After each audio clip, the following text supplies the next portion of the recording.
नीट पेपरफुटी प्रकरणातून लातूर येथे एक विदारक चित्र समोर आलं आहे। एका बाजूला पैसे देऊन पेपर फोडत मेडिकलमध्ये प्रवेश मिळवणारे विद्यार्थी, तर दुसऱ्या बाजूला विश्वजित तेलंगे स्वतःचं आयुष्य पणाला लावून डॉक्टर होण्याचं स्वप्न पाहत होता।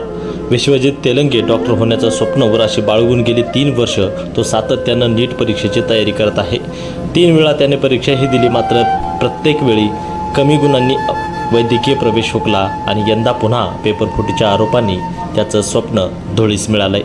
लातूर येथील विश्वजित तेलंगे गेल्या 3 वर्षापासून डॉक्टर होण्याचं स्वप्न उराशी बाळगत नीट परीक्षेची तयारी करत आहे। 2 वेळा कमी गुण मिळाल्याने विश्वजितने तिसऱ्यांदा नीट परीक्षा दिली आणि पेपरफुटीचं भयान वास्तव समोर आलं आहे। त्यामुळे विश्वजितचे डॉक्टर बनण्याचं स्वप्न धुळीस मिळालं आहे। मात्र गेल्या 3 वर्षाच्या संघर्षात सततचा अभ्यास करत डॉक्टर होण्याच्या स्वप्नास स्वतःच्या आरोग्याकडे दुर्लक्ष झालं आणि विश्वजितच्या दोन्ही किडन्या निकामी झाल्या आणि विश्वजितला कायमचं अपंगत्व आलं। परिस्थिती इतकी गंभीर झाली की आजींनी स्वतःची किडनी दान करून त्याला नवं आयुष्य दिलं। उपचार सुरू असतानाही विश्वजितने अभ्यास सोडला नाही। हॉस्पिटल, औषधं, डायलिसिस आणि अभ्यास याच्यात तो झुंज देत राहिला, कारण त्याच्या डोळ्यासमोर डॉक्टर बनण्याचं एक ध्येय होतं। सध्या विश्वजित पुन्हा नीट परीक्षा देण्यासाठी तयारी करत आहे।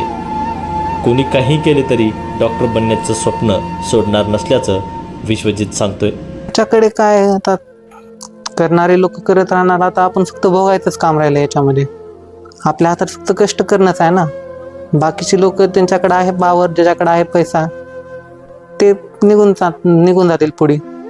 मी फक्त एवढंच म्हणेन की माझं जे ध्येय मी ठरवलंय मी त्याला पूर्णच करून राहणार। काही हो, मग ते पेपर फोडतील, ते काही करतील, पण मी माझं ध्येय पूर्णच करणार। किती वर्षापासून नीटची तयारी करत होता? मी 4 वर्ष, 12वी धरून मी 4 वर्षापासून करतोय, पण 3दा पण पेपर फुटला माझा।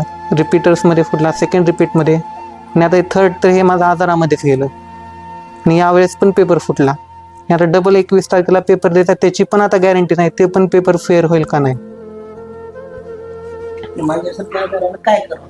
आणि हेच की आता हा जो आजार आहे, आता या आजारात जास्त काम करू शकत नाही, जास्त वेळ बसू शकत नाही, मग हे एक प्रकारे अपंगत्वामध्येच मोजलं जावं असं माझी विनंती आहे सरकारला।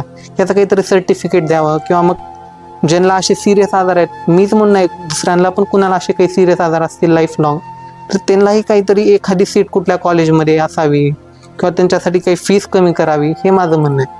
दरम्यान विश्वजितचे वडील छोटंसं किराणा दुकान चालवतात। आई प्राथमिक शिक्षिका आहे। किडनी प्रत्यारोपण आणि उपचारांवर मोठा खर्च झाल्याने कुटुंब आर्थिक अडचणीत सापडले, तरीही त्यांनी मुलाचं स्वप्न मरू दिलं नाही।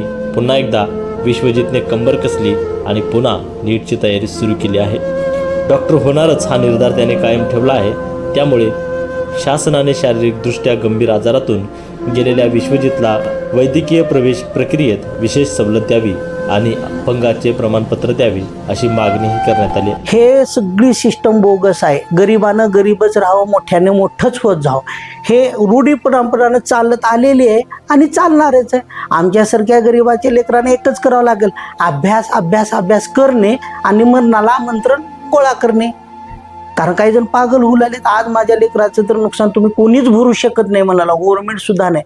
फक्त याचं एकमेव कारण म्हणजे तुमच्या या गलत कारभारामुळं हे माझ्या लेकराचं नुकसान आहे। मी आज गव्हर्नमेंटला ज्या विचारू शकतो, त्याचा जर्मनला मी म्हणू शकतो की तुमच्यामुळं आहे, मी एकमेव त्याच्यामुळं म्हणतो। कारण हा माझा मुलगा जिद्दीला पेटला, मला काबर पडत नाहीत म्हणत गेला, पाण्याकडे दुर्लक्ष झालं, त्यानं 14 तास एका जागी बसून त्याची खुर्ची दबत गेली काय, आणि तो आज किडनी रिकामी झाली। ह्याच्यावर मोठा आजार काय जगात सांगा तुम्ही? ह्याच्यावर मोठा आजार तर तुमच्या कधीच कुठे निघणार नाही। आणि ह्याच्या पायी मला एकच सरकारला विनंती करायची आहे, तुम्ही अपंगाचं प्रमाणपत्र देता, कानाचं प्रमाणपत्र अपंगत्व देता, तर अशा लेकरांना बी काहीतरी द्या ना तुम्ही। काय त्याची जिंदगी उद्या चालवण्यासाठी त्याला काहीतरी आधारभार राहिला पाहिजे ना। मग तुम्ही 1% जागा द्या। पण तो तुमच्या नेटच्या कारभारामुळे झालेला आहे, ते तर सिद्ध आहे। 3 वर्ष झालं फुटलाय, ते तर तुम्हाला सगळ्यांनाच माहित आहे, काय मी एकटा म्हणत नाहीये। मुलगा कमी पाणी प्यायचा, काय कारण होतं कमी पाणी? अभ्यास, फक्त ध्यास ध्यास ध्यास ध्यास, दुसरं काय ह्याच्या मागे? काय त्याला काही काम होतं? काही नव्हतं, ध्यास फक्त। आणि कुणाच आपलं सुद्धा होतं बघा तुम्ही, आपण एखाद्या कामाच्या वेथामध्ये राहिलो तर आपलं सुद्धा पाण्याचं दुर्लक्ष होतं. तसंच म्हणून नाही कुणी बघा तुम्ही एखादी काम करताना घंटा घंटा पाणी आपण पित नाही. आणि एका जागी बसून हे पूर्ण दडपण आलं ना शरीरावर, मेंटली बी आलं, शारीरिक दष्टा पण झालं. काय मागणी असतात? आमची एकच मागणी आहे की आता माझा मुलगा तर आद्धू झालेला आहे, तुम्ही आद्धूचं प्रमाणपत्र देता तसं माझ्या मुलाचं कोणतं प्रमाणपत्र द्यावे, त्याच्या पायी जिंदगीची काहीतरी सोय करावी, काय एवढंच मागणं आहे. आणि तो माझा मुलगा आजो बी म्हणतो की त्याने फोडत राहतील, मी देतच राहणार. तो आजो जिद्द सोडला नाही. त्याचं 5 जानेवारीला ऑपरेशन होऊन सुद्धा 2 महिन्यात तो सेंटरला पेपर द्यायला गेला आणि त्यानं वर्षभर पुस्तक सुद्धा पलटून पाहिलं नाही. तर बी तो तेवढ्या जिद्दीनं गेल्या वर्षीच्या अभ्यासावर गेला. आणि आज किडनी ट्रान्सप्लांट याच्यावर मोठा आजार काहीच नाही सर. आजकाल एखादी पाय तुटू द्या माणूस चलतो, पण आज त्याच्या आयुष्याचं नुकसान तुम्ही मोफू शकत नाही. मला लाव करोड रुपये पण मोफू शकत नाही.